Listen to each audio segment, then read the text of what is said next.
जय श्री राम। बहुत स्वागत है आपका आपके अपने खास प्रोग्राम में। मैं हूं आपके साथ आचार्य राज मिश्रा। आज फिर से एक बार आपके लिए महत्वपूर्ण राशिफल लेकर के उपस्थित हूं और प्रयास है कि आपको एक अच्छी जानकारी, नई जानकारियां हमेशा प्रदान की जाए।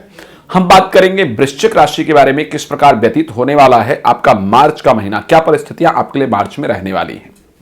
तो आइए वृश्चिक राशि के प्यारे जातक जातिका अपने बारे में विशेष रूप से आप जानकारी प्राप्त करने का प्रयास कीजिए। यहां पर इस बार जो ग्रह गोचर रहेगा, जैसा कि हमेशा की तरह केतु आप ही की राशि में गोचर करने वाले हैं और मंगल, बुध, शनि और शुक्र, ये चार ग्रह आपके तृतीय भाव में गोचर करने वाले हैं। चतुर्थ भाव में सूर्य और गुरु का गोचर और उसके साथ सप्तम भाव में राहु का गोचर आपके रहने वाला है। क्या परिस्थिति ये ग्रह लेकर के आएंगे? एक तो राशि स्वामी का तृतीय भाव में जाकर के गोचर करना, ठीक है। राशि स्वामी जो है तृतीय भाव में गोचर करेंगे और तृतीय भाव में उच्चस्थ होकर के गोचर करेंगे। जब भी राशि स्वामी तृतीय भाव के अंतर्गत उच्चस्थ परिस्थिति में जाकर के गोचर करता है तो इसका तात्पर्य यह है कि आपका जो आत्मविश्वास है, जो कॉन्फिडेंस लेवल है, वो बढ़ता हुआ दिख रहा है। प्रादेशिक यात्राएं निश्चित रूप से काफी सारी होने वाली हैं। भाग दौड़ अच्छा खासा होने वाला है, पर उस भाग दौड़ का कहीं ना कहीं एक अच्छा रिजल्ट भी आपको जरूर प्राप्त होगा। अच्छा, भाग दौड़ होगा किससे रिलेटेड? अगर ये देखा जाए तो वो भाग दौड़ आपका कार्य क्षेत्र से रिलेटेड होता हुआ निश्चित रूप से दिख रहा है। इवन विदेश यात्रा इत्यादि के लिए भी किया गया प्रयास निश्चित रूप से आपका सफल होने वाला है। लेकिन एक बात ध्यान रखेंगे, एक तो सबसे पहले जल्दबाजी में कोई कार्य नहीं करेंगे। शास्त्र ने बड़ा स्पष्ट कहा है, बिना विचारे जो करे सो पाछे पछताए और काम बिगाड़े आपनो जग में होत हसाए। लग्नेश का उच्चस्थ होना और तृतीय भाव में होना, कई बार हम बिना विचार किए हुए चीजों पर आगे बढ़ जाते हैं और वो हमारे लिए नुकसान या हंसी का पात्र हमें निश्चित रूप से बना देती है। तो इस पर हमें विशेष रूप से ध्यान देने की कहीं ना कहीं आवश्यकता होगी। सोच विचार करके जीवन में आगे बढ़ेंगे तो सफलता के रास्ते आपके लिए खुलेंगे और आप लाभ को प्राप्त करेंगे। 6 मार्च तक बुध गोचर करेंगे आपके तृतीय भाव में, लेकिन 6 मार्च के बाद बुध पहुंच जाएंगे आपके चौथे भाव में। अच्छा, चौथे भाव में कौन गोचर कर रहा है? सूर्य फोर्थ हाउस के अंतर्गत गोचर करेंगे, जो कि दशम भाव के स्वामी हैं। बृहस्पति गोचर करेंगे। बृहस्पति और सूर्य का दशम भाव में गोचर करना और चतुर्थ भाव में गोचर करना और दशम भाव को दृष्टि देना, यह बड़ा स्पष्ट रूप से दर्शाता है कि इस माह में आपको प्रमोशन प्राप्त होता हुआ दिख रहा है, आपको गद्दी प्राप्त होती हुई दिख रही है, आपको मान सम्मान प्राप्त होता हुआ दिख रहा है। अगर आपके पास नौकरी नहीं थी तो इस माह आपको नौकरी भी मिलने जा रही है, नौकरी प्राप्त होती हुई दिख रही है, आपके व्यापार में अच्छे लाभ का संकेत दिख रहा है।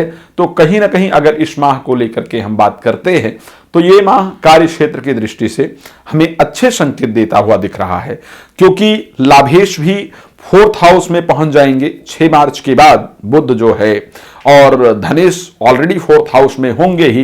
तो धन के लाभ का जो संयोग है वो इस माह में पूरी तरीके से आपको प्राप्त होता हुआ दिख रहा है।